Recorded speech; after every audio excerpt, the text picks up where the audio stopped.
Well, hello folks, I'm Daniel Nobre. I'm here in Venice Beach, California. It is a part of Los Angeles and it is a very special part, it's a very special beach because you saw this place in the movies and you saw it everywhere pretty much. It's so famous, it's world famous, Muscle Beach, Abbot Kinney and several places. So we're gonna make a mini tour and show a little bit of my favorite spots here in Venice. So stay with me. Let's go.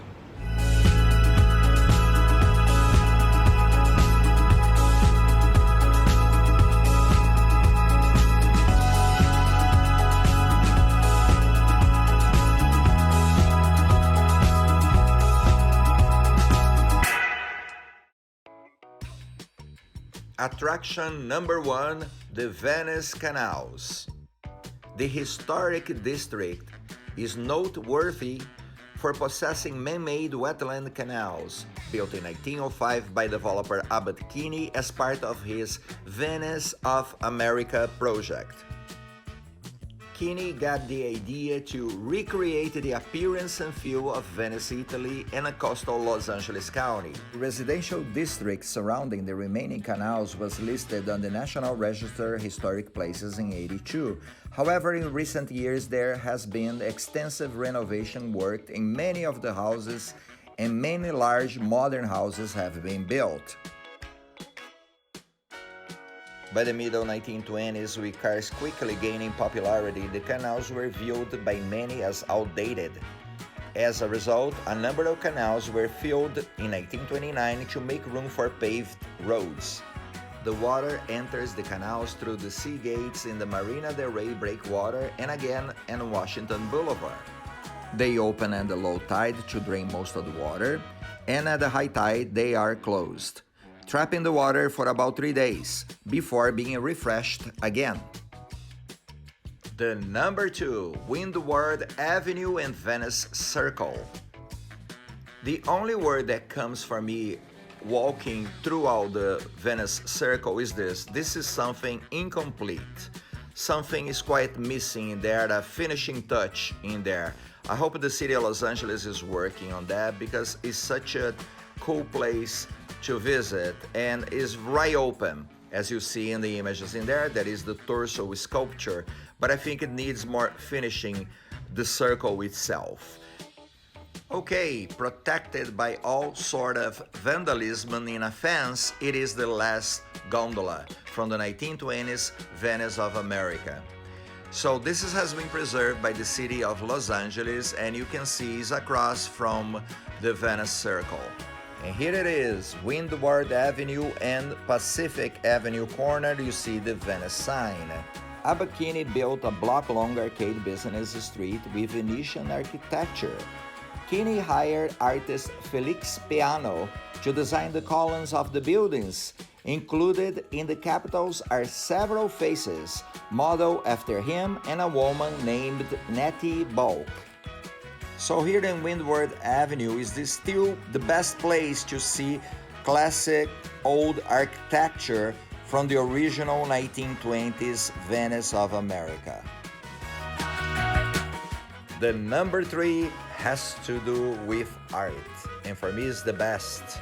It is the artwork and the murals of Venice.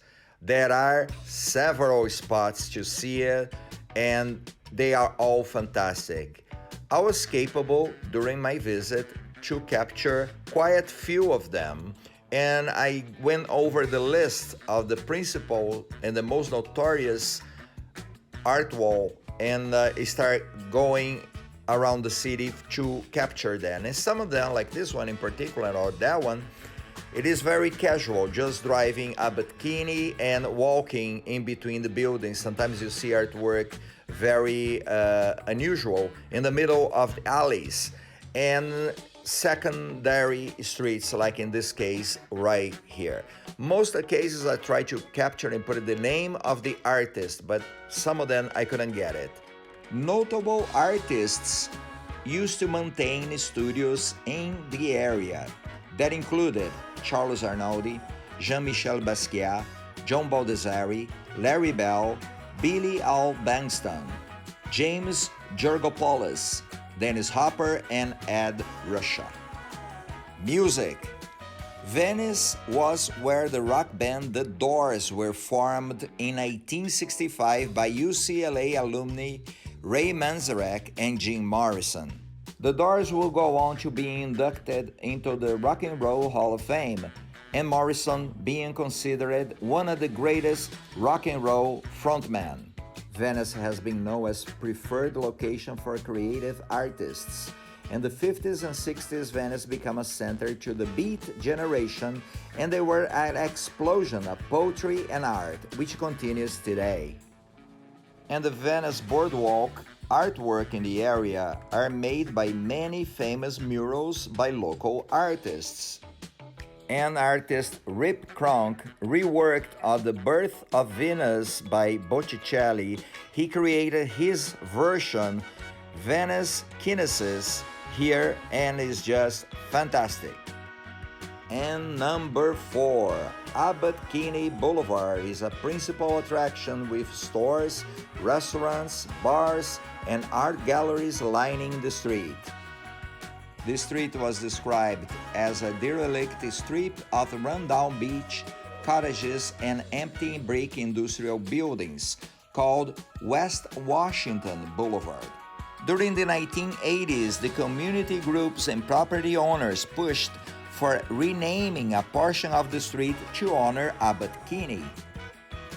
The renaming was widely considered as a marketing strategy to commercialize the area and bring new high-end business to the area. But you will love this spot. It's really, really nice. Number 5 is Washington Boulevard, showing another spot for friendly restaurants, good food, and is the main gate and entrance for the Venice Beach Pier. And now, history. In 1839, a region called La Ballona, that included the southern parts of Venice, was granted by Mexican government to Ignacio and Agustin Machado and Felipe and Thomas Talamantes, giving them the title to Rancho La Ballona. Later, this became part of Port Ballona. Venice, originally called Venice of America, was founded by wealthy developer Abbot Kinney in 1905 as a beach resort town. Together with his then partner Francis Ryan, Kinney bought 2 miles, 3 kilometers of oceanfront property south of Santa Monica. In 1891, they built a resort town on the north end of the property called Ocean Park that later will become part of Santa Monica.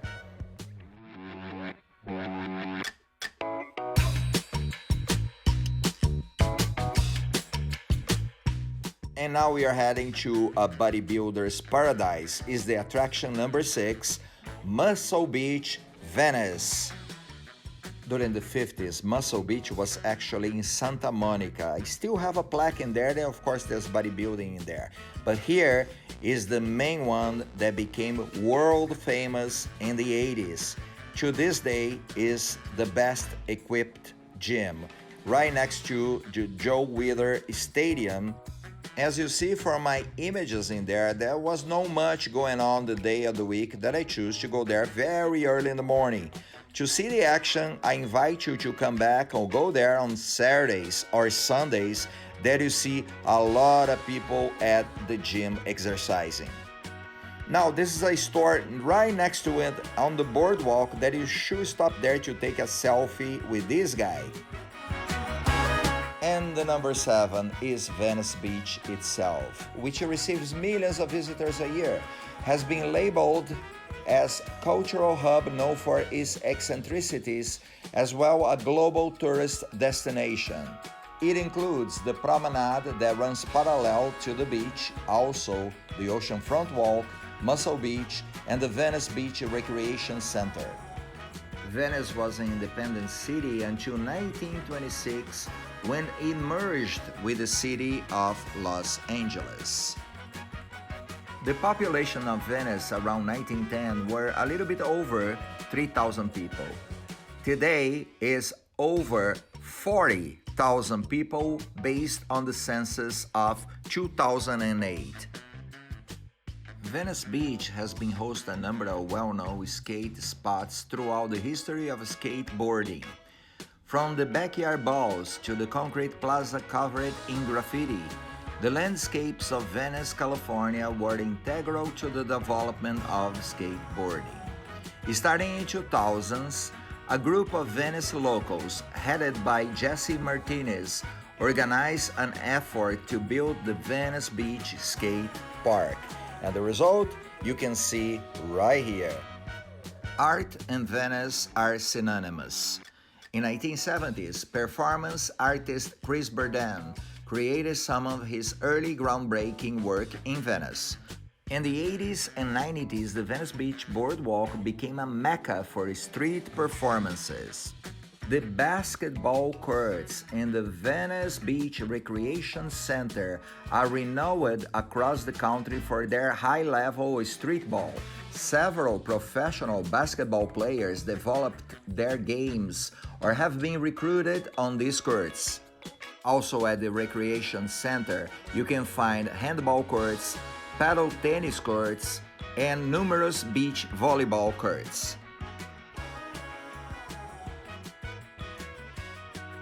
At the end of this video, I hope you enjoyed this presentation. As for me, it was a pleasure to show a little bit about Venice Beach. I see you guys on my next video, and don't forget to subscribe to my channel if you like the content of the channel. I'm Daniel Nobre. Bye-bye. And thank you to all my fans and subscribers from YouTube, Facebook, Instagram, Pinterest, and very soon I'll be heading to TikTok.